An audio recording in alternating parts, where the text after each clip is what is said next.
All right, let's talk a little bit about how to optimize your environment. So to do this, I'd like to share a concept known as choice architecture. And one of the best examples of choice architecture comes from a team of researchers at Harvard that were looking at Massachusetts General Hospital and the eating habits of different patients and visitors in the hospital cafeteria. So this is how it started. The group went into the cafeteria, analyzed what people were typically eating and drinking, and then thought about how can we change this environment in a way that will shift people's habits in a good way without even talking to them, without trying to motivate them, without asking them to have increased willpower, to set a goal. Can we change people's behavior automatically without even discussing it with them?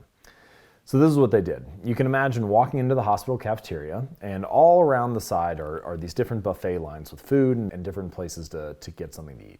Then, in the center of the room, there are 2 cash registers, and next to the cash registers, there are these refrigerators. And the refrigerators are filled with a variety of different drink options, food and water and soda. And on the side of the room, there's a small refrigerator that has water in it, but that's the only place where water is available. So at this point, the researchers decide we're going to put water throughout the entire cafeteria. So they kept the soda available, but they just added water to every refrigerator and then also some additional areas throughout the cafeteria. And what they found was quite interesting. Over the next 6 months, sales of water increased substantially, 26%, and sales of soda decreased by 11%. Now, if you were to go up to any individual sitting in the cafeteria and ask them, why did you order this soda or why did you get this water? Everybody would be able to come up with a reason. They'd say, well, this is what I wanted to drink, or I really like Coke, or whatever their reason may be. But in fact, many of them bought it not because they had a good reason or because they actively sought it out, but simply because it was presented to them as an option. And this is the punchline of many of our habits and behaviors throughout daily life. We make choices based on the options that are presented to us and not based on what we actually want to achieve or what we consciously seek out. And this idea is known as choice architecture, that if we can change the architecture, the way that options are presented to us each day, that we'll actually make different choices.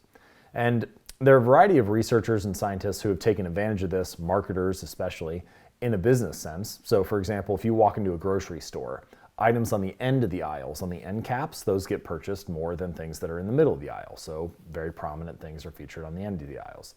Items that are on shelves at eye level get purchased more than things that are down by your feet. So often, more profit maximizing products will be put at eye level. Now, you and I can take advantage of these discoveries in a different way. We can optimize our home environment or our workspaces, any place that's under our control, to present ourselves with better options in spaces that are more visible, like by putting healthier foods on shelves at eye level in our refrigerators or in our pantries, and by making more unhealthy options less visible, so tucking away unhealthy foods in the corner or in the bottom or down by our feet in the pantry or in the fridge. But there are a variety of other examples that we can use too, right? I've been talking about food mostly, but choice architecture extends to many of our habits throughout life. If you walk into pretty much any living room, all the couches and chairs face the television. So what is that room designed to get people to do? It's designed to get people to watch TV.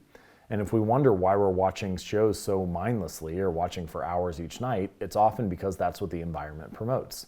So there are a variety of choices you can make here. You could do something simple like take the remote and take it off the table and tuck it inside of a drawer so that you don't see it as much. You could take the TV and put it inside a cabinet and close the door so that you're not stimulated to watch it. You could also do something more extreme, like unplug the television, put it in a closet, and then when you really want to watch something, like a big game on the weekend or your favorite show, that one weeknight, take it back out and plug it in. But the point here is the same. How can you optimize the environment to make the good behaviors easier and the bad behaviors harder?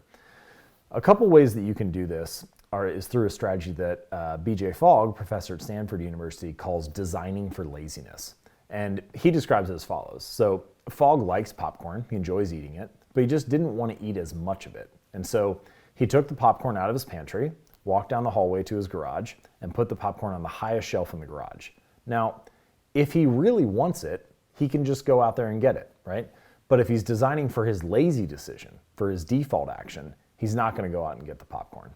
And that's the core idea here. How can you design your environment so that your lazy choice, the choice you make when you're exhausted, the choice you make when you're just tired and don't want to make a decision, is actually a better choice, that you're presented with a good option by default rather than a bad option.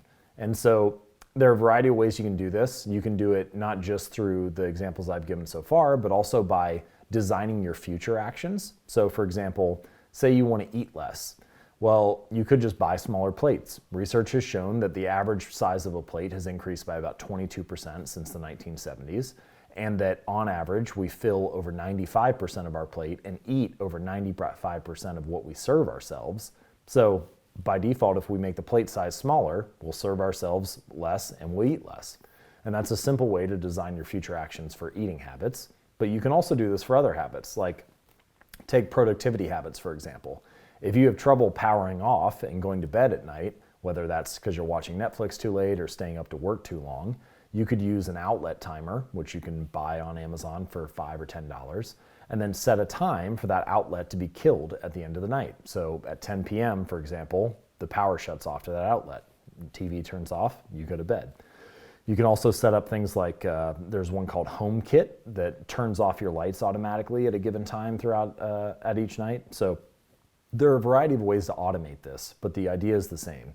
How do you structure your environment to make the choices automated for yourself or to present yourself with better options rather than trying to fight through your environment to make a positive change?